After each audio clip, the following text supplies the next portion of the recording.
Well, look, I would like to go back to Tom's question at the beginning as to whether tax rises are inevitable. Mark my words, they absolutely are. Labour and the Tories are pretty much exactly the same. Labour would just do what the Tories do a little bit faster. People in this country are struggling. They're struggling. They're seeing the cost of their weekly shop go up every time they seem to go to the supermarket. Rents seem to go up all of the time. If you have a mortgage, the borrowing costs under Labour are higher than they were even under the disaster of Liz Truss. And let's not even get started about energy costs, the energy bills. People are petrified to open their energy bill because of the ridiculous net zero policies. British people suffer the most expensive energy bills in the world. Darren Jones of Labour Objects, arguing the party's record shows it is not like the Tories. We're definitely going after that and increasing the amount of tax coming into the system by tackling fraud and avoidance. But look, I just want to tackle this issue about Labour being the same as the Tories, because I find it personally offensive. I mean, we've increased the national minimum wage. We're building a new generation of council houses. We've extended free school meals to every kid in school that's on universal credit. We're paying our doctors and nurses the salaries they've been looking for years as a consequence of our investment. We've increased spending on doctors and nurses for the last 2 years when the Tories wouldn't even talk to doctors and nurses, which is why they were on strike. Question. You're entitled to insult my intelligence. You're not entitled to insult the intelligence of British people. How? Earlier on, How? you described an obvious tax hike in the form of council tax increases of 5%. There's no answer. Council tax increases of 5%. You described it, and I'm quoting, as a, quote, tax change. Apparently it's a tax change. The British people are sick and tired of being gaslit, and the Prime Minister of this country does it. You can see it on his social media account all of the time. You are unwilling to be honest with the British people. You consistently prioritise foreign citizens over the citizens of this country. Improve MP Zia Yusuf starts out by cautioning that regardless of what Whitehall says, tax increases are a given. Make sure you like and subscribe. Panel Speaker 7, an enraged audience member, asks why multinational companies avoid UK taxes, yet corner shop owners cannot. I'd like to know why Labour aren't going after Apple, Boots, that the guy in the corner shop's paying his fair share of tax, and yet Apple's got 6 people in Dublin, and that's the headquarters for the UK. It's a farce. Why aren't you going after them? Darren?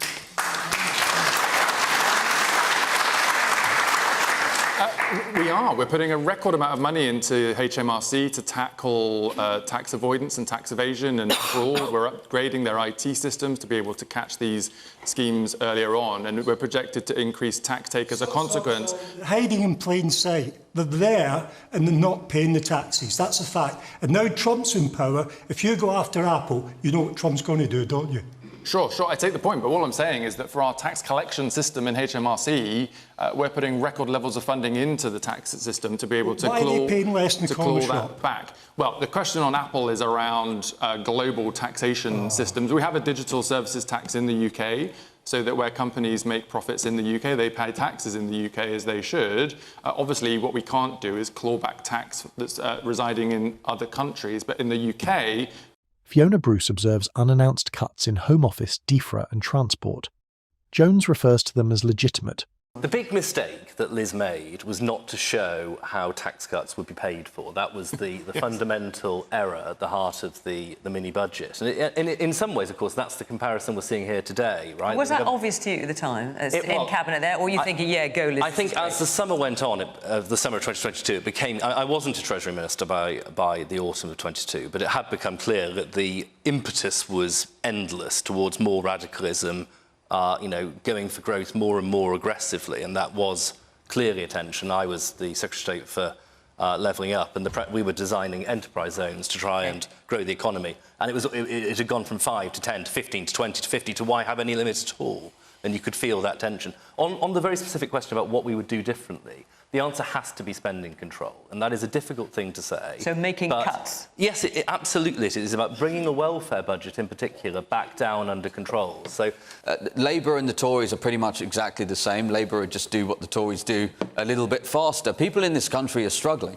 They're struggling. They're seeing the cost of their weekly shop go up every time they seem to go to the supermarket. Rents seem to go up all of the time. If you have a mortgage, the borrowing costs under Labour are higher than they were even under the disaster of Liz Truss. And let's not even get started about energy costs, the energy bills. People are petrified to open their energy bill because of the ridiculous net zero policies. British people suffer the most expensive energy bills in the world. People are struggling. And I will say this too. British people throughout history have been willing to take pain, willing to make sacrifices for the greater good. But as the gentleman in the front row said, how can you look British people in the eyes and say, make the sacrifices, when there's infinite money, apparently, for citizens of foreign countries, whether it's people coming across in small boats, asylum hotels at $5 billion a year, $15 billion a year in foreign aid, or the Chagos Islands to cede sovereign territory and then rent it back at the cost of $30 billion. Bruce challenges Jones with Rachel Reeves' promise to stop using hotels by 2029. Make sure you like and subscribe. To set our ability to have a safe and secure sovereign border at naught. And until we get real with that, then we're not going to resolve this problem. That's why I am very pleased Kemi Badenoch's set up the commission, which will look at how we do this, because it is an important and complex question, and we'll report back this September. Darren, so one of the things Rachel Reeves announced yesterday, which I'm not sure anyone was expecting, was that there will be no asylum seekers being housed in hotels by 2029. How on earth are you going to do that when the number of asylum seekers coming over the Channel, which is a small number of the people, I have to say, claiming asylum overall, most of those have overstayed their visas, but that number is going up. How are you going to achieve this? So one of the problems that we've inherited coming into government was a huge number... No, it's true. Was a huge number of people in hotels waiting for a decision. There was a backlog of people being paid to stay in hotels because the last government didn't take decisions on their asylum claims. That's why the bill is so high. So we're working through those now at pace. If you are not entitled to stay here, you have to go back where you came from. That's why... Can I just ask you on that point, because that's what you've said. They are not prepared, on the whole, there may be some exceptions, to take people back. Look, so where are they going to go? Yeah. Look, there are some of those cases and they are difficult, but it is the minority of people currently waiting, which is why we've done returns agreements with countries and why we've returned over 20,000 people who do not have the right to claim asylum here. It is right that we're cancelling the use of asylum hotels because that's not how we should be paying taxpayers' money. But on the other side of the coin, can I just say something which I'm sad to say I think is now controversial in our political debate. I did a visit to the Border Security Command in Dover a few weeks ago to see what we were doing to process these applications, to return people that are not allowed to be here, to make sure that you're catching people trying to come in when they shouldn't come in. But let me tell you, when you're there on the site, seeing these dinghies put together by these organised criminal gangs, which are clearly not safe, and when you see that the majority of the people in these boats are children, babies and women who have been... No, they're not. No, you have got to take... No, look, I get this is... North of... Zia. Well, in my previous answer, I made the case that this government prioritises foreign citizens over citizens of the United Kingdom. After that testimony, I can rest my case. How do you rest that case? So number one, well, you were just talking about. So number one, the vast majority of the people making the journey from France by small boat are fighting-age, military-age males, not women and children. That's the first point. And I don't know if the BBC real-time fact-checkers are working this evening or not. They seem to be when I speak, but let's see. That's the first point. The second point I would make is that, we're talking about asylum hotels and Rachel Reeves saying we're going to shut down asylum hotels. There was a report today that this Labour government is not only renting hotel spaces, they're actually going to buy hotels at the taxpayers' dime.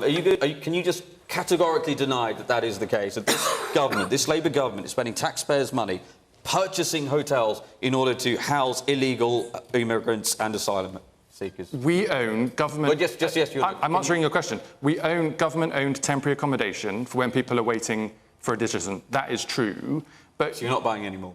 Well, we've had to buy some to get out of hotels, but it's temporary accommodation. It's cheaper to do it that way. Bruce wants specifics on reform's scheme for returning land boats to French shores.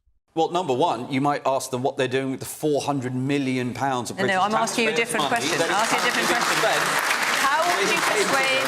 How would you persuade the French government to accept that? Well, I just answered you. The first thing I would say is, can we have our money back, please? That would be the first point. How would you persuade the government to accept that? So listen, there's a number of points here to be made. Firstly, you have to take away the incentive. That I agree with. You have to leave the ECHR. That I agree with. It'll never happen under the Tories. There's a reason it never happened is because the vast majority of Tory MPs are against. Hang on. I've asked you a question here. Please answer it. How would, it's a central part of your policy, as I understand it, you turn the boats around and deposit the people back on the beach in France, and France would just have to swallow that. How would you persuade them to do that? Well, listen, I will say this. If the Prime Minister of the United Kingdom is unwilling to have an extremely difficult conversation with the leader of France about the sovereignty of our territory, which is basically being overwhelmed and overrun on a daily basis as a result of the Channel, I don't know about what the Prime Minister would be willing to have a difficult conversation. So you don't know if you'd managed to persuade them or not. You can't be sure. Let's hear from our audience. A lot of hands up. Lots of hands up for lots of questions. This is absolutely great. Man in the shirt there, yeah. Human rights are human rights. Shame on you all. Shame on you for ditching it. The only way to sort immigration out is for you all to get together with all other countries to sort it out at source. So I am a nurse, OK, and I don't think with the spending review it's a problem allocating the money to these places like the NHS. I think the problem lies in the people who are running those hospital trusts, because the one in Blackpool, he spent all the money. There's 3 staff nurse jobs in the whole of the hospital at this moment in time. When I first started there, back in 2011, there was 20, 30, 40 jobs. And if a nurse got tired of the area where she was working and wanted to learn more, you could move. Right now, it's stalemate, because there's absolutely no money, there's no resources, and there's no staff. So if nurses are getting a low morale, apart from having low wages, and that 3.6% is nowhere near enough, then that is the reason why.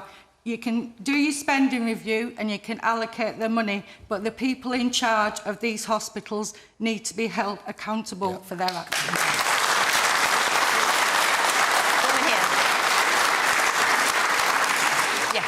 Thank you. You spoke about growth, and you've all got a consensus on growth being really important in our economy.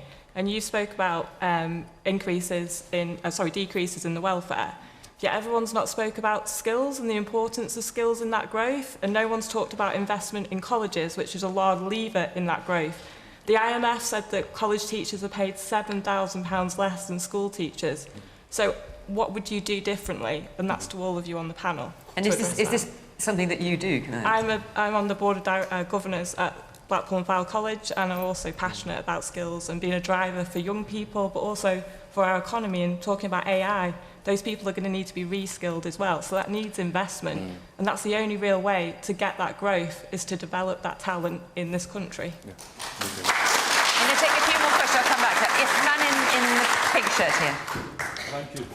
I think what the British public are sick of is listening to you lot chipping away at each other and never, ever answering a question with a straight answer. Particularly you, Mr Yusuf.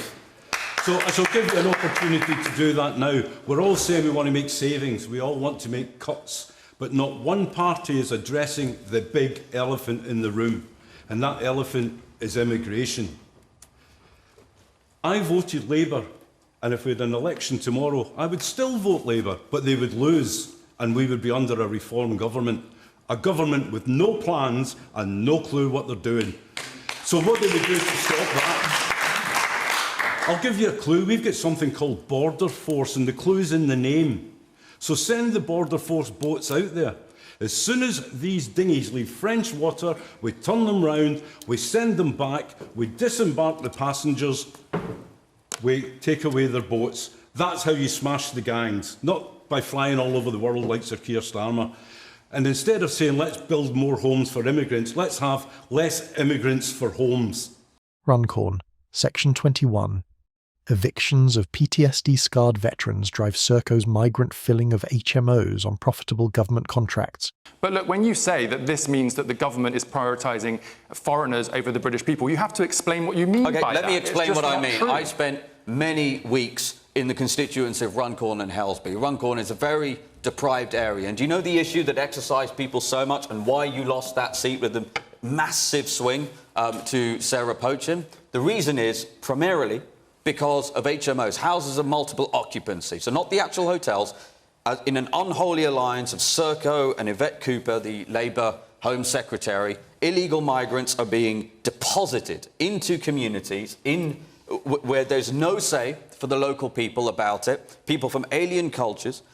There's a lot of crime as a result of this. And what takes this to Bond-villain levels of wickedry, there are Section 21 eviction notices being given to British tenants, including, and in my inbox I have examples of veterans, including one who is suffering PTSD, who received a Section 21 eviction notice because Serco, at the behest of the Home Office, at the behest of Keir Starmer, is offering 5 to 7 year contracts, 20 to 30% above market rates, to house illegal migrants and asylum seekers. And as a result of that, British people are being turfed out onto the street. There's nothing about that that's remotely acceptable, and it's why the social contract in this country is hanging by a thread. Jones projects the next competition. Right, so amongst other things, Zia's talking about a lot of savings you're going to make, a lot of money you're going to spend. You were saying where you're going to find it. Darren? The question on the next election. Look, the Labour Party was elected with a huge majority last year because people voted for change. And we are very focused on the fact that there is a lot of work to be done for people to feel that. We are promising to make people feel better off by the end of this Parliament, to get our public services back on their feet, and to make sure that the country is set up for success again and that people can be proud of it. But you're pointing us into the direction of the next election campaign with your question. And let me say, with my party political campaigning hat on, I'm very, very clear about what we need to do at the next election. Not only do we need to show that we have delivered meaningful change for people and that politics can do that in our democracy, but we have also got to expose the hollowness and the false promises of the populist right, who promise you every single thing that you could desire without answering any single question about how they're going to do it. All of these unfunded promises, as we saw under Liz Truss when she did it with the Conservatives, it's not just a risk to the country and a risk to the economy, it is a risk to family finances, and the politics of the next election is going to be about exposing the risk of the populist right. But Yusuf's last shot strikes. Well, look, I would like to go back to Tom's question at the beginning as to whether tax rises are inevitable. Mark my words, they absolutely are. Labour and the Tories are pretty much exactly the same. Labour would just do what the Tories do a little bit faster. Yusuf presents Labour as high tax, low truth, soft on boundaries. Jones responds with spreadsheets, digital taxes and humanitarian pledges. The audience? Not impressed. Need direct responses on actual salaries, actual homes and actual boats. Let us know what you think down below in the comments.